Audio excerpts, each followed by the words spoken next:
এই আবেদনটা লিখছো তুমি প্রধানমন্ত্রী বরাবর? আমি প্রধানমন্ত্রীর কাছে বগা সেতুর জন্য একটি চিঠি লিখেছি।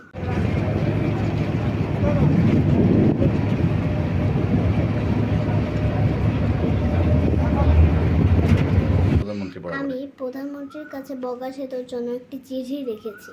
চিঠি লিখেছো। তুমি চিঠিতে কি বলতে চেয়েছো? চিঠিতে বলতে চেয়েছি যে অনেক ছাত্রছাত্রীরা বগা সেতুর ওই জায়গাটা বগা কলেজ আছে, জি। তারা ওইখানে পড়াশোনা করে, কিন্তু তারা বাড়ি যাওয়ার জন্য ফেরি পায় না। দুমকি থেকে এসে তারা নৌকায় ওঠে, নৌকা অনেক সময় ডুবে যায়, তাই জন্য তারা অনেকে আহত হয়, আবার অনেকে মারা ওঠে। আচ্ছা আচ্ছা আচ্ছা। এর চেয়ে আরও উল্লেখযোগ্য বিষয় হচ্ছে যে মানে অনেক রুগীরা রাত বা সকাল দিকে রওনা দেয়, কিন্তু তারা ঘন্টার পর ঘন্টা দাঁড়িয়ে ফেরি পায় না, কিন্তু রুগীরা ফেরিঘাটে বসেই মারা যায়। তুমি কি কখনো রোগীর সাথে গেছিলে এরকম?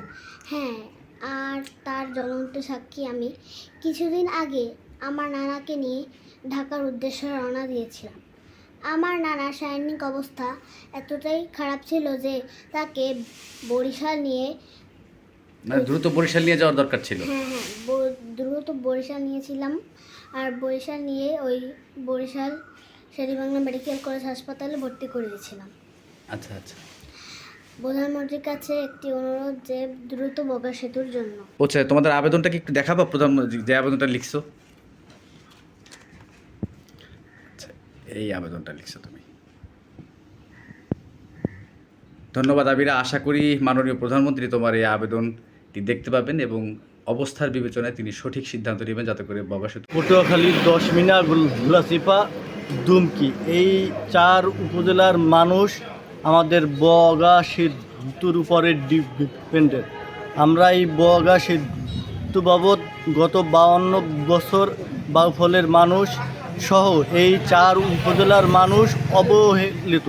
কষ্ট হয়, এখন আমাকে যদি সেতুটা হয়ে যায় আলহামদুলিল্লাহ, আমরা সেতুটা চাই, এটার পক্ষে আমরা। এই যে রোগী নিয়ে অনেক সময় কোনো রকম ঝামেলা হয় কিনা? ঝামেলা তো একটু কম বেশি হয়।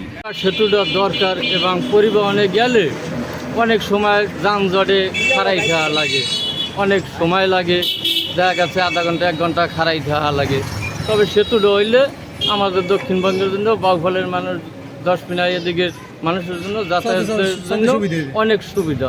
কোনো সিরিয়াস রুগী নিয়ে আমরা পটুয়াখালী বা বরিশাল যাইতে চাই, তাহলে আমাকে সেতু লেগে সমস্যা হয়ে যায়, তার সামনে আমাকে রুগীর আমার সমস্যা হয়ে যায়। আমাদের গুরুত্বপূর্ণ একটা জিনিস যেটা আমরা অনেক আগ থেকেই দাবিদার, কারণ এই সেতুটা আওয়ামী লীগের আমলেও হয় নাই, আমরা আশাবাদী ছিলাম।